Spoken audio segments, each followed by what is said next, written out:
ప్రభునందు ప్రియమైన దేవుని జనంగానికి ప్రభువును రక్షకుడైన యేసుక్రీస్తు వారి నామములో శుభములు తెలియచేస్తూ ఉన్నాము. ఈ సమయంలో దేవుని వాక్యం మనకు తెలియచేయబడుతుంది. హోషేయ గ్రంథము 10వ అధ్యాయము 12వ వాక్యం ఈ విధంగా చెప్పబడి ఉంది. ఇదివరకెన్నడూను దున్నని బీడు భూములను దున్నుడి అని బైబిల్లో రాయబడి ఉంది. బీడు భూములను దున్నుడి అని చదివిన మాట మనం చదివాము పరిశుద్ధ గ్రంథంలో నుండి. రైతు ఇప్పుడు ఎలాగైతే ఈ పొలమును దున్నుతూ ఉన్నాడో, ఇది చక్కగా దున్నబడి, ఇది చక్కగా చదును చేయబడి, ఇందులో చెత్త ఏమైతే ఉన్నాయో అయిన చక్కగా ఏరి బయట పడేసి, ఇది శుభ్రం చేయబడిన తర్వాత దీనిలో విత్తనములు ఎప్పుడైతే వేస్తారో అది చక్కగా భూమిలో చచ్చిపోయి మరలా బ్రతికి అవి ఫలించి ఆ రైతుకు శ్రేష్టమైన పంట వచ్చినట్లుగా ఈ భూమి రైతుకు సహాయపడుతూ ఉన్నది.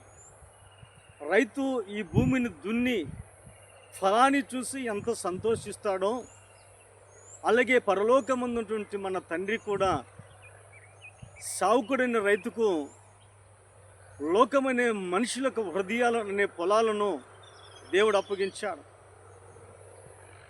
బీడు భూము లాంటి హృదయాలను దేవుని వాక్యం చేత దున్నేవారిగా మనం ఉండాలని దేవుని వాక్యం తెలియచేయబడుతుంది.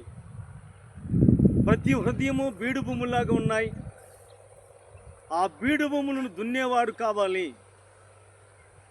బీడు భూములను దున్ని వాక్యం అనే విత్తనాలను చల్లేవాడు కావాలి. ఎప్పుడైతే వాక్యం అనే విత్తనాలు చల్లుతారో దేవుని వాక్యం చేయబడుతుంది. హోషేయ గ్రంథం 10వ అధ్యాయము 12వ వచనంలో, నీతి ఫలించినట్లు మీరు విత్తనమయ్యడి, ప్రేమను కోత మీరు కొయ్యుడి అని బైబిల్ తెలియచేస్తుంది.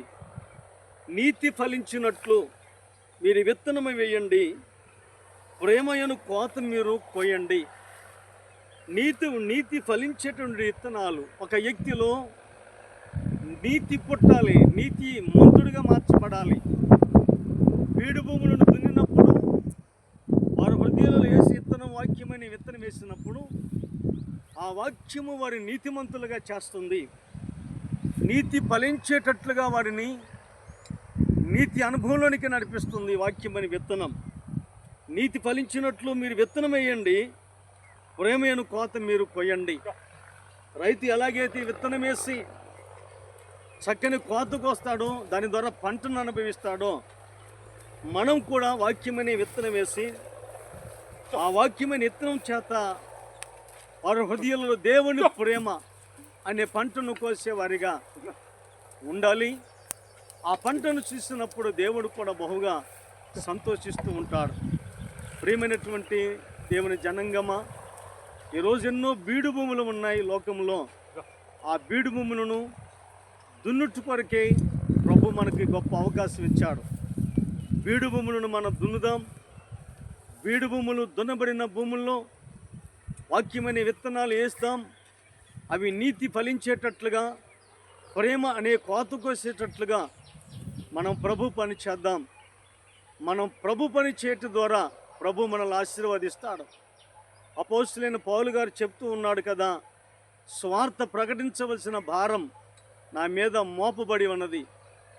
అయ్యో, స్వార్థ ప్రకటించని ఎడల నాకు శ్రమ అని చెప్తున్నాడు. ఎన్నో బీడు భూములు ఉన్నాయి. ఆ బీడు భూములను దున్నటం కొరకై దేవుడు మనకు గొప్ప అవకాశం ఇచ్చాడు. మనం దేవుని కొరకు అనేకమైన బీడు భూములు దున్నుదాం.